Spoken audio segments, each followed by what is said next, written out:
শিয়ালদহে স্বামী বিবেকানন্দ, স্বামী শুদ্ধানন্দ। আজ সেই স্বামী বিবেকানন্দ শিয়ালদা স্টেশনে তাহার জন্মভূমি কলিকাতা নগরীতে পদার্পণ করিবেন।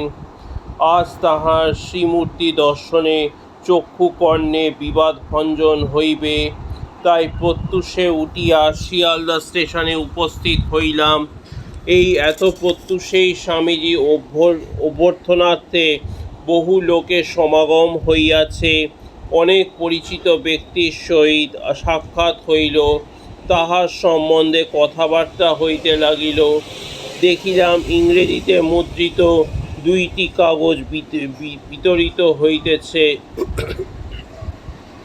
পড়িয়া দেখিলাম তাহার লন্ডনবাসী ও আমেরিকাবাসী ছাত্রবৃন্দ বিদায়কালে তাহার গুণগ্রাম বর্ণন করিয়া তাহার প্রতি কৃতজ্ঞতাসূচক যে অভিনন্দন পত্রদ্বয় প্রদান করেন, ওই 2টি তাহাই। ক্রমে স্বামীজির দর্শনার্থী লোকসমূহের দলে দলে সমাগত হইতে লাগিল। স্টেশন প্ল্যাটফর্ম লোকারণ্য হইয়া গেল। সকলেই পরস্পরকে সাগ্রহে জিজ্ঞাসা করিতেছেন, স্বামীজি আসিবার আর কত বিলম্ব? শোনা গেল তিনি একখানা স্পেশাল ট্রেনে আসিবেন। আসিবার আর বিলম্ব নাই। ওই যে গাড়ির শব্দ শোনা যাইতেছে। ক্রমে সশব্দে ট্রেন প্ল্যাটফর্মে প্রবেশ করিল। স্বামীজি যে গাড়িখানাতে ছিলেন সেটি সেখানে আসিয়া থামিল। সৌভাগ্যক্রমে আমি ঠিক তাহার সম্মুখেই দাঁড়াইয়াছিলাম। যেই গাড়ি থামিল, দেখিলাম স্বামীজি দাঁড়াইয়া সমবেত সকলকে করজোড়ে প্রণাম করিলেন। এই এক প্রণামেই স্বামীজি আমার হৃদয় আকর্ষণ করিলেন। তখন ট্রেন মধ্যস্থ স্বামীজির মূর্তি মোটামুটি দেখিয়া লইলাম।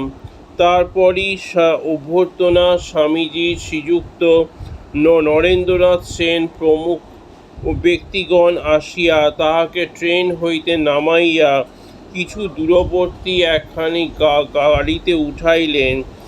অনেকে স্বামীজিকে প্রণাম ও তাহার পদধূলি গ্রহণ করিতে অগ্রসর হইলেন। অনেকে স্বামীজিকে প্রণাম সেখানে খুব ভিড় জমিয়া গেল।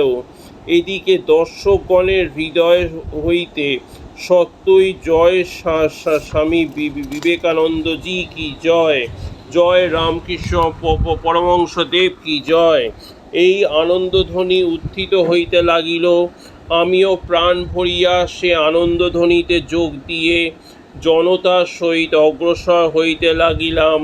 ক্রমে যখন স্টেশনে বাহির পৌঁছিয়াছি, তখন দেখি অনেকগুলো যুবক স্বামীজি গাড়ি ঘোড়া খুলিয়া নিজেরাই টানিয়া লইবার যাইবার জন্য অগ্রসর হইয়াছে।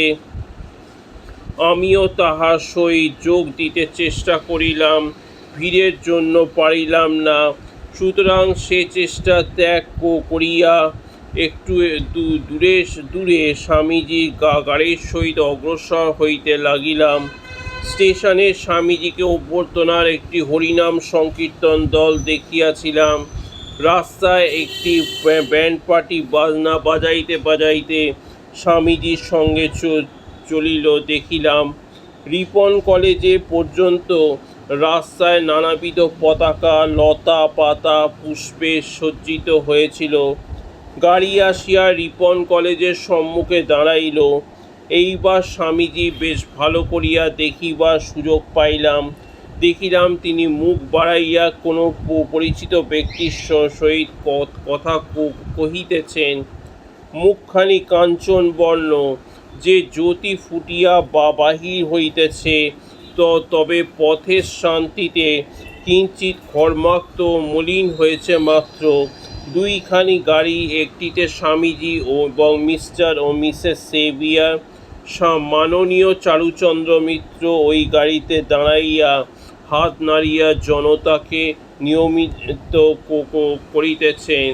অপরটিতে গুডউইন হ্যারিসন সিংহলইতে স্বামীজির সঙ্গী ও জনৈক বৌদ্ধ ধর্মাবলম্বী সাহেব জি জি নরসিংহচারিয়ার কিডি সিঙ্গার ভেলু মুদালিয়ার ও আলাসিঙ্গা পেরুমল নামক তিনজন মাদ্রাজি শিষ্য ত্রিগুণাতীত স্বামী। যাহা হোক, অল্পক্ষণ গাড়ি দাঁড়াইবার পরই অনেকের অনুরোধে স্বামীজি রিপন কলেজ বাটিতে প্রবেশ করিয়া সমবেত সকলকে সম্বোধন করিয়া 2-3 মিনিট ইংরেজিতে একটু বলিয়া আবার ফিরিয়া গাড়িতে উঠিলেন। এবার আর শোভাযাত্রা করা হইল না। গাড়ি বাগবাজারে পশুপতিবাবুর বাটিতে দিকে ছুটিল। আমিও মনে মনে স্বামীজিকে প্রণাম করিয়া গৃহাভিমুখে ফিরি। Lesson 62. Create new uses for whatever you have. In 1880s, Edison conducted experiments on what he called a pyromagnetic generator, a device designed to generate electricity directly from coal in the form of anthracite coke rod heated with a metal strip in a closed vessel into which a thin gas vapor was injected. The gas would ionize, thereby generating an electric current. The problem Edison found, and it was apparently insurmountable, was that the heated gas was dangerously explosive. Indeed, after an explosion blew the windows out of a room in his laboratory, he abandoned further experimentation. When he quit experimenting with pyromagnetic generator, Edison was left with a substantial stock of roasted anthracite carbon for which he now apparently had no use. Of course, Edison would never have called any substance useless. As he saw it, nothing was truly useless. His failed pyromagnetic experiments, for example, had taught him a great deal about the properties of carbon in various forms, and he took note that the roasted anthracite was far more durable than the brittle substance he was using in what is among his least heralded but most enduring profitable innovations. The carbon button telephone transmitter. Delving into his useless stock of roasted anthracite, Edison further refined his carbon button transmitter to improve long-distance telephone communication, contributing to its near-century lifespan. Millions of feet have trod the same stories over and over again. Millions of feet have trod the same stones over and over again. Stoop to pick some of them from time to time. Turn them in your hand. Look closely and then look at what was left behind. Who knows what you will discover?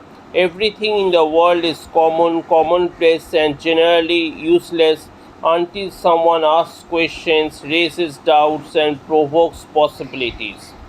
Get the biggest picture. Lesson 60.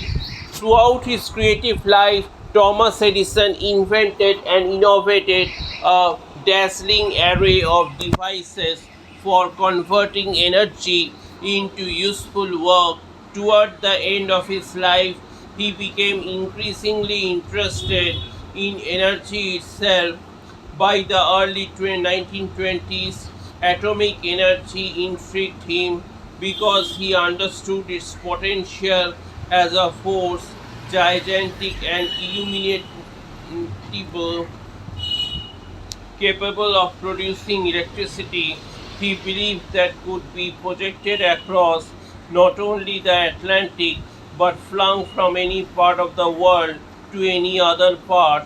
Yet he could not visualize this newly discovered force, and he therefore found that he had nothing to hang the imagination on. In 1922, he reported vaguely that he was experimenting along the lines of gathering information on atomic energy, but he did believe that the actual practical ability to harness it was yet very far off. In the meantime, he thought that titanic forms of energy he could see, forms on which he could hang his imagination, were even more promising as sources of power.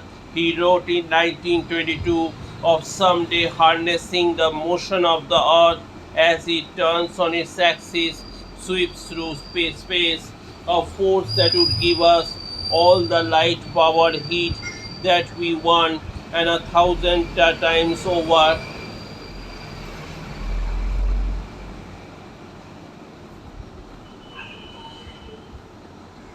He thought too that it would be possible to harness the motion of the tides and that science would one day even imprison the rays of the sun. Visionary predictions of Edison's old age make for fascinating reading, but the inventor was destined to take no action on these products of his vision. Although many of his inventions did no less than transform civilization, Edison was not primarily a visionary. He was a sometime inventor and a full-time innovator. He built on that which was already in existence, at least in some form. Nevertheless, by the end of his career, his imagination had advanced beyond application to the basis of application. It had expanded from devices to that which animates the devices.